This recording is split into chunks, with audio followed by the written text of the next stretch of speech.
Sitting here waiting for this thing to load because it takes 2 hours, right?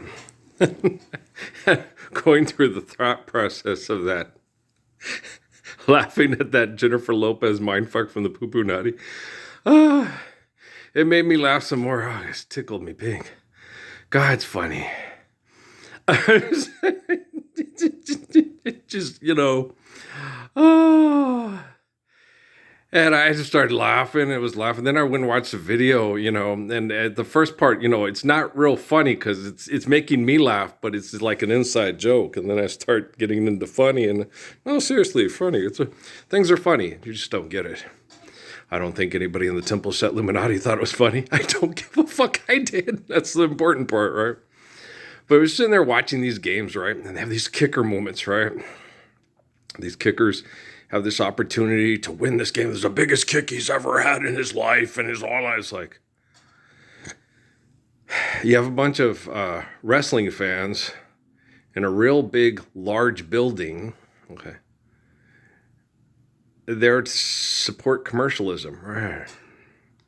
And if you screw up in the commercialism, oh my gosh, you lost, oh darn, hooray, I'm for the other team, right?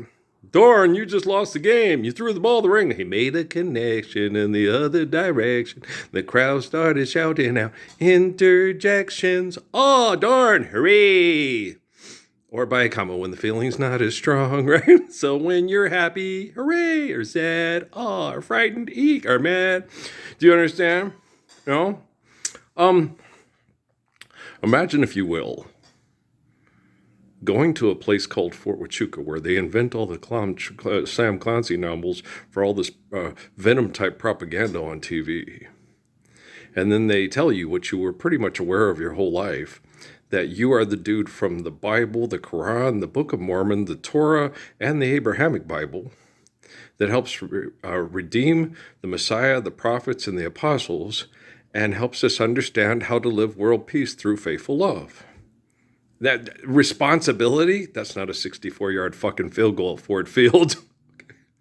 You have to go in to the bowels of hell, okay, and prove yourself valid and worthy and prove it, Jesus, and you do it, okay? And by 2013, you have it locked up, and then, okay, the people that gave us Barack Obama, they send me Lawrence Watkins. They do worse crappy things and worse crappy things and worse crappy things. So you guys can go where it gets ready for fall favorites and buy that perfect sweater to walk around in the park in so the statue can even go, woo. It's like, that's ridiculous and stupid. Isn't it, though? You want a Red Ryder BB gun for Christmas? You'll shoot your eye out, kid. Want to still buy billionaires' pizzas? How about their Day of Giving with sub-meat sandwiches with the voice of the guy who gets the Monstars to try to take Michael Jordan back to the cartoon planet? You guys are nuts, right? You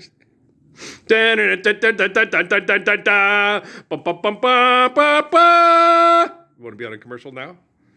We've been post-apocalypse for 2013, 11 years now. Going on 12. Yeah. January 22nd, 2025 will be 12 years post-apocalypse. Actually, the apocalypse, I had to redeem the Gospels, which I had done fully according to their books, the timetable from the book. I did that by that date. Okay. So it's done. We're post-apocalypse. It's not Whoopi Goldberg toilet, and it's not a Stephen King novel. Apocalypse means, okay, that the apostles are redeemed from all the crazy shit that they talk about in the book of Revelation, and that we have the truth of the Gospels. It's available worldwide. And so now we can live it. We can, Lord's Prayer, Yodelay, Away, Yahweh. I'm sorry, what were we talking about again? I'm sorry, I've been murdered, catatonic, and stupid. I'm a Temple Set Illuminati. Oh, nice interception. But I've always liked the Chiefs. They're one of my favorite professional football teams. I think it's because they're the Chiefs, Well, I like Mike Garrett, and I like Otis Taylor and Buck Buchanan, and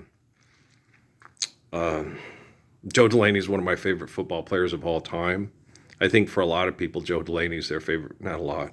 Well, for intelligent people, Joe Delaney is one of their favorite football players of all time. Joe's mom, I don't care what anybody says, my son Joe is an angel. Joe Delaney went to a school called Northeast Louisiana. They were the Indians. Now they're known as the Louisiana Monroe Warhawks because of political correctness. And they were Northwestern State Demons were their rival back in the day, right? And they were FCS, the Dakota schools in that division, okay? And he was a track guy, and he wasn't very big, but he's really fast.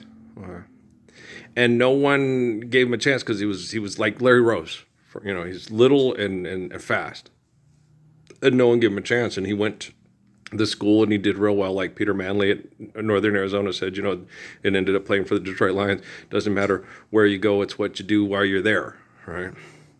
And so Joe did real well, and then he got drafted like third or fourth round, I think, into the Kansas City Chiefs, and then just blew up on the scene because it was hard with all those good blockers and playing against a really, really talented offensive line.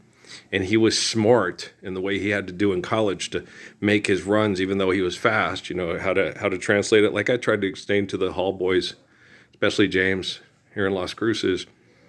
He wouldn't listen, but he knew, how do you know what you're talking about? I was the fastest human being on the planet. Never mind. How to run and trust your offensive lineman and then go. You can't hit the hole too soon or you'll get tripped up. And these guys are real good at tackling. It's that way from high school to college, and it's even more so in the pros. So you have to trust your teammates, and you have to trust your coaches, and okay, here's our best play. Here's what these guys are going to do, and then trust your abilities. Once you trust everybody else is where it needs to be, and that you can, okay, if we do this right, I can possibly go 10 yards, maybe 80, and that's what Joe Delaney used to do. And he did it for like 2 or 3 years, and he went from this like middle round nobody thing to this star, and then he was home in Louisiana, and these kids were swimming in one of those things, like they had an Oprah movie about it, said where this thing has this undertow and sucks you under, can drown you, and the kids feel like, I gotta overcome this fear, they call me a wimp, that macho bullshit, stupid shit. Well, these kids were in there swimming and they were drowning, and Joe was around, and I don't know what the deal was, but Joe tried to jump in and save him. He couldn't swim himself, and I don't know if they died with him too, but he attempted to try to save them because he couldn't live with himself if he didn't, and he died trying. Okay. So Joe Delaney's mom after that said, I don't care what anybody else says, my son Joe's an angel. Okay. And people, well, he would just feel guilty, or, if he hadn't attempted to save them. Right. Because there are fates worse than death. Temple Set Pupunati, we just clone him.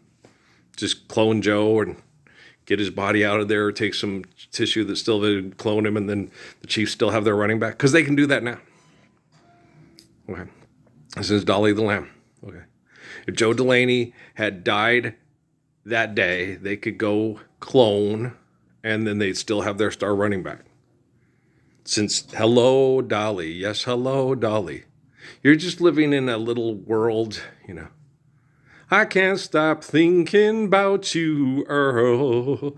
I must be living in a fantasy world. Such a sweet intoxication. I'm high on you. Just let me tell you about the girl I met. I like that song. We could clone him. Is he still alive? We can make him young. Well, he's a better singer than a lot of these rock singers today. The dude from Survivor? Yeah. And the guys from Go West. Yes, clone them. And let's have real good pop rock stars like they had back in the day that are better than these kids they got now. I'm just saying that. I'm just being obnoxious. I'm excellent at being obnoxious. We all know this. Okay. Do you understand? So, how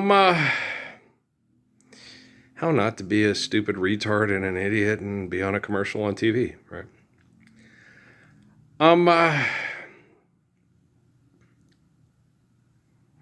Oh, please don't make commercials on TV. We're post-apocalypse. We've been post-apocalypse since 2000. Is that NerdWallet? Yeah, it is. Oh, my God. I'm sorry, I didn't say that. Is that, my possessive pronoun. Yeah. The one girl on the Febreze commercial, the one who's got the Febreze. I mean, the blonde girl's cute, and she is cute. But that girl, I'm like, whoa, she fine. She got kind of like a cross between a Felicia Rashad Miriam vibe. She's hot. Hey, that's Dolph Lundgren. We could clone him. And then he could be Ivan Drago again instead of this old wackadoodle making crazy commercials. Yeah, we need to clone all the sexy people, kill all the fat and ugly people, so we have an excellent quality of life for all us sexy people that are cloners. Well, because we don't love children, we like to fuck. We're like Borat. Okay. And Bin Laden. Don't forget Bin Laden, Borat and Bin Laden, right? But you got to understand, real pressure is being in the bowels of hell at Fort Huachuca, having all these scientists come and challenge you and realize, holy crap, Jesus, you told me about this when I was like 8 years old. Yeah. That's real pressure. Knowing that when you're successful, people will stop mass murdering. They'll actually accept the Lord's Prayer. They'll live in world peace. They'll be able to stop themselves from wanting to clone and be part of your freedom, your vote, and all this bullshit on TV. This is disgusting. America is watching. All the morons who think money is real are watching and actually wanting to participate. Right? You vote, okay? You're participating in genocide over money. You go to that booth and you hit the thing. It's your vote is secret, but it shows if you voted. It's like your vote isn't secret. You're using technology. They know exactly who you voted for. They have the Patriot Act, which has a virtual presence in your house. I can't stop thinking about you, girl. I must be living in such a sweet intoxication. I'm high on you. Do you understand? Okay. In order to be intelligent, okay, you have to be faithful. If you're not faithful, you're not intelligent. You're just cunning, manipulative, and disgusting. Oh, how poo-poo naughty of you. I'm going to go. Let's load this one up. I have work to do, and I love children, and children need to live the Lord's Prayer so they don't grow up to be assholes like you, and they grow up to be a beautiful person like me, myself, and Jonah, me, myself, and I, Jonah and Job and me, myself, and I. It's just De La Soul. Okay, I love you, right? Peace. Hey, one of those guys' kids used to play football at University of Auburn. Yeah, and then played lots of money for a couple of years and then turned out to be kind of a bust. I didn't think he was a bust. I thought he was a pretty good player. It's pro sports, and after a while, you just go, this is boring. I'd rather love my children and have candle parties. Me too.